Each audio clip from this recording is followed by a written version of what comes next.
In a stunning night of football at Ajinomoto Stadium, Japan achieved the unthinkable, a historic comeback victory over Brazil.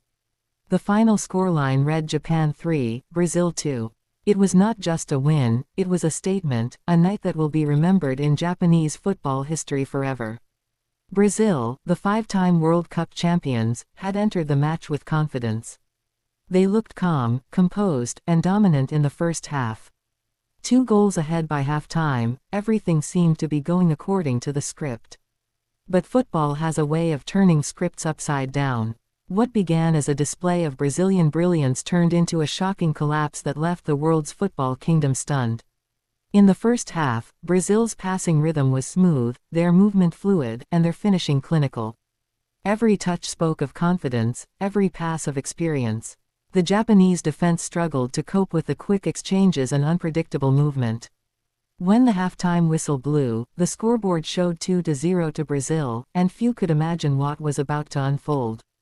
Japan returned to the field after the break with renewed determination, their spirits unbroken, their eyes burning with belief.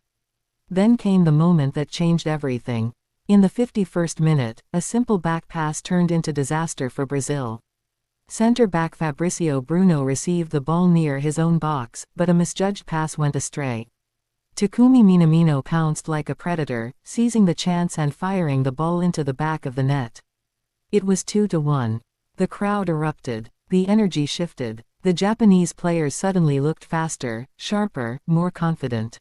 The Brazilians looked shaken, glancing nervously at each other as the roars of the home fans grew louder.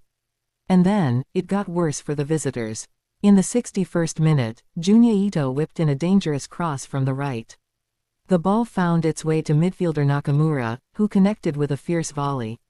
Fabrizio Bruno tried desperately to block it, stretching out his leg, but instead, the ball ricocheted off him and flew straight into the net.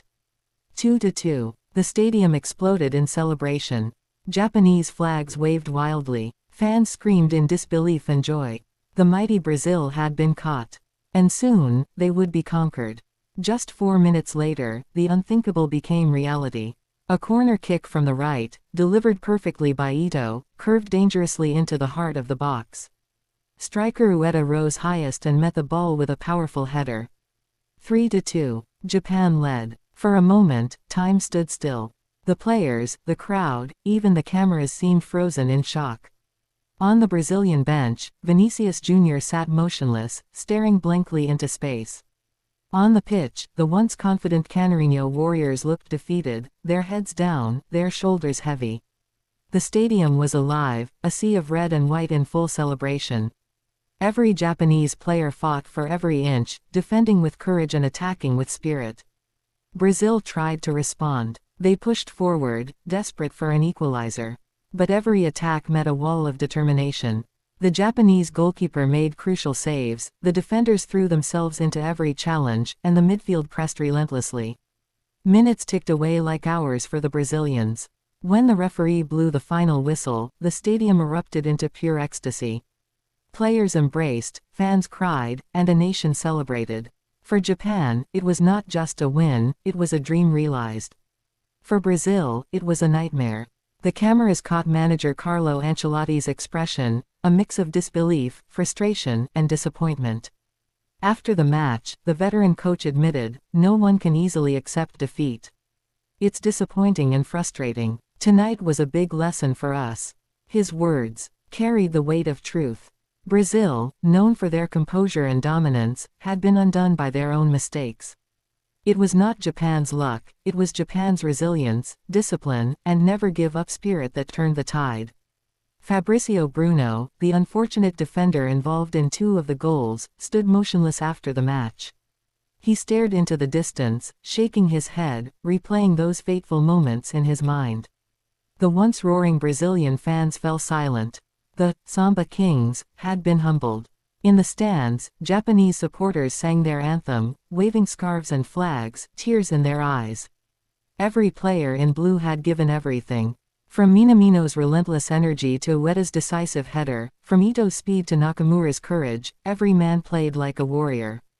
The match was more than just sport, it was a symbol of how belief can conquer fear. It was proof that even giants can fall if the underdog dares to fight back. In the post-match press conference, Japanese coach Hajime Moriyasu praised his team's mentality. "We respected Brazil, but we didn't fear them," he said. "We stayed patient, we believed, and we kept going." His calm smile said it all. This was a victory built on faith and discipline. As the night settled over Tokyo, the echoes of cheers still lingered in the air. For Japan, this was history. For Brazil, this was heartbreak. But for football, this was beauty, the unpredictable, emotional, magical beauty that makes the game what it is. In the end, the scoreboard told the story: Japan 3, Brazil 2. And the world watched in awe as the rising sun shone brighter than ever over the fallen kings.